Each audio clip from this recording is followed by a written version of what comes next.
नमस्कार दोस्तों, जय श्री कृष्णा, हर हर महादेव। तो आज का प्रोग्राम है, हमने गैंगटॉक में शिव चर्चा कैसे मनाया बरखा दीदी के साथ, जो कि झारखंड से आई हुई थी एज हमारी चीफ गेस्ट, और उन्होंने शिव शिष्या हरिंद्रानंद फाउंडेशन का उद्घाटन भी किया।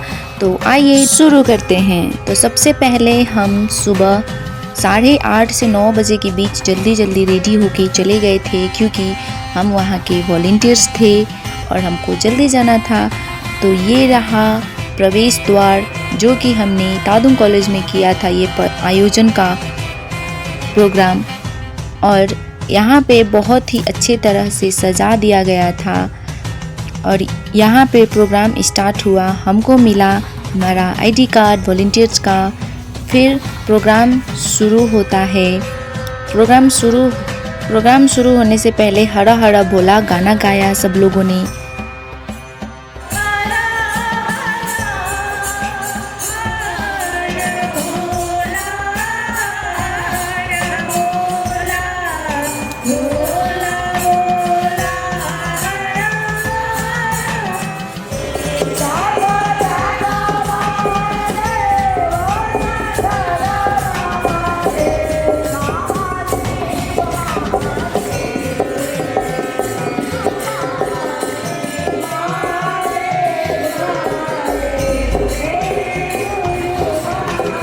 अभी तक हमारी चीफ गेस्ट जो है वो नहीं आई हैं। अभी प्रोग्राम का प्रारंभ ही है।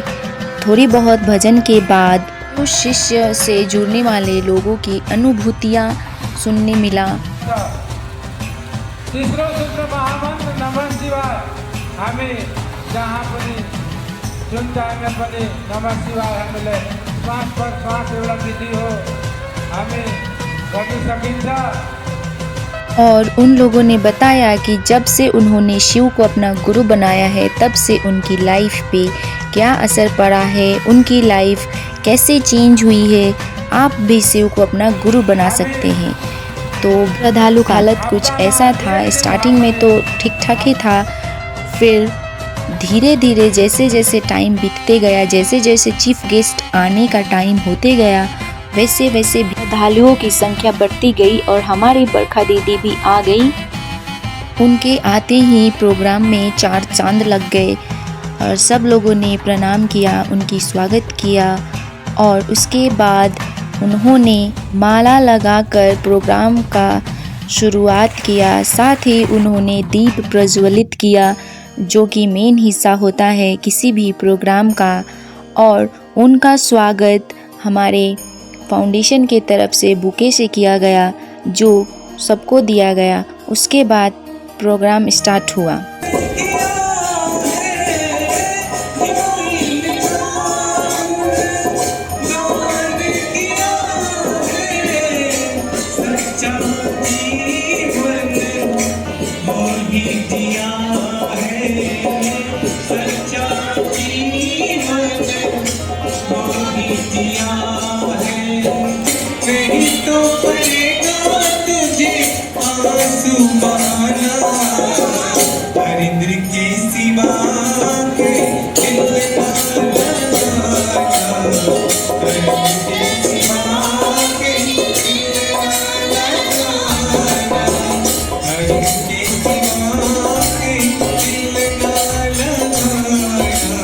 बहुत ही मधुर भजन सुनने के बाद सब लोग कुछ थक गए थे और मैं भी बैठ चुकी थी। और वहाँ पे मिली हमें एक बहुत ही प्यारी सी बच्ची, जो भक्ति में बिलीव करने आई थी, भक्ति की शक्ति अपनाने आई थी। और ये इतनी क्यूट थी कि इसके साथ थोड़ा सा खेलने का मन किया, तो हम लोगों ने खेल भी लिया। और इसके बाद शुरू होता है बरखा दीदी का प्रवचन। आज की इस बात को शुरू करने से पहले हम ये कहना चाहेंगे कि इस कालखंड में, यानी इस युग में, जिस युग को हम कहते हैं कली युग, कभी सतयुग भी आया था, कभी द्वापर युग भी आया था, युग बदलते हैं। लेकिन कोई ऐसा आता है इस कालखंड में जिसके बारे में उस पूरे युग की कि इस युग में एक शिव के शिष्य का जन्म हुआ। हमारे आपके साथ ही अनेक लोग रहते हैं, जीते हैं, हम प्रतिदिन उन लोगों को देखते हैं, लेकिन किसका मन उस शिव से कैसा जुड़ा है हम नहीं जान पाते। हम उनके साथ ही रहते हैं, लेकिन उनकी चेतना का, उस चैतन्य का दर्शन नहीं कर पाते। ऐसे ही जब दुनिया, जैसे कि आप लोग देख सकते हैं भीड़ कितनी हो गई है, कितने ज़्यादा श्रद्धालु आए हुए हैं शिव को अपना गुरु बनाने और उनकी शक्तियों को आजमाने। यहाँ पे हमारा स्टेडियम पूरा खचाखच श्रद्धालुओं से भर चुका था और हम भी जो हैं वो बहुत थक चुके थे।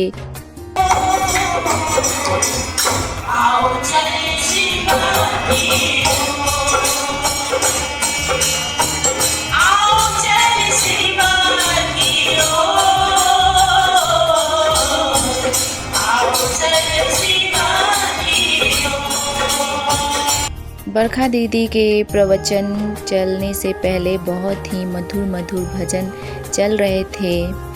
कलेक्टर की पत्नी रही, लेकिन महादेव की बात करने के लिए जिस तरह आज आप जाते हैं, पहाड़ों पे चढ़ चढ़ के बस्तियों में जाते हैं, गाँव में जाते हैं। किसी दिन जब शुरुआत हुई थी तो साहब और दीदी जाते थे और कितने जगह पे उन्होंने कहा मैं सरकारी गाड़ी से जाऊंगा, इतने लोगों को साथ लेके जाऊंगा तो लोग कहेंगे कि मुझसे नज़दीक आए, बैठे, उनकी बात को सुने। इसके लिए उन्होंने अपने अस्तित्व को पीछे किया और शिव के शिष्य के अस्तित्व को आगे किया। शिव शिष्य के रूप में वो धरती के लोगों तक गए और महादेव की बात की। उनके जीवन की घटनाओं ने जो उनको सिखाया था, उनको 3 सूत्रों के माध्यम से लोगों के बीच दिया। पहला सूत्र, जिसमें मन ही मन अपने गुरु शिव से ये कहिए, बार बार कहिए, बार बार कहिए। ये उन्होंने अपने जीवन से सीखा था। बार बार कहना, हे शिव आप मेरे गुरु हैं, मैं आपका शिष्य हूँ, मुझ शिष्य पर दया कर दीजिए।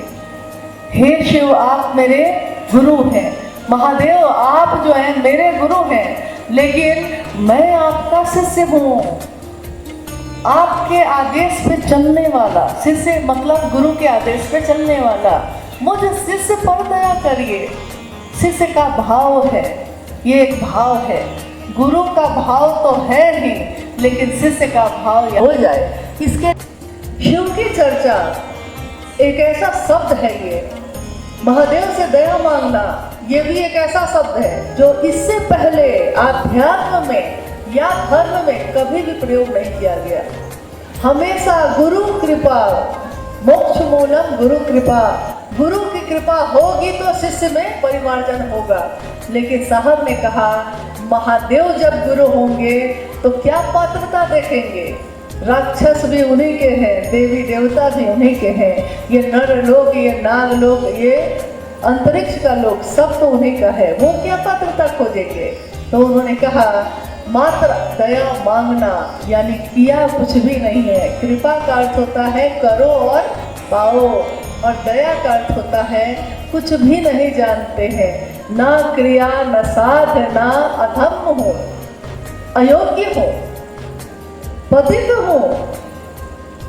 लेकिन बड़ी सुंदर एक बात है कि अगर हम पतित न होते तो आप पतित पावन कैसे होते। आप आज इस सिक्किम राज्य में जहाँ हम आप बैठे हैं, कोई 1, 2, 3, 5, 10 इस तरह की संख्या में शिव के शिष्य बने। और आज प्रोग्राम के अंतिम में एक छोटी सी और प्यारी सी बच्ची ने बहुत ही मधुर भजन गाया, जिसको आप सभी को सुनना चाहिए। और हमारी भजन मंडली, वाह वाह वाह, आप देखेंगे तो एकदम अचंभित रह जाएंगे।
यहाँ पे आप लोगों ने सुना एक प्यारी सी बच्ची का भजन और हमारे छोटे छोटे प्यारे प्यारे 4 कलाकार जो भजन मंडली में काम कर रहे थे।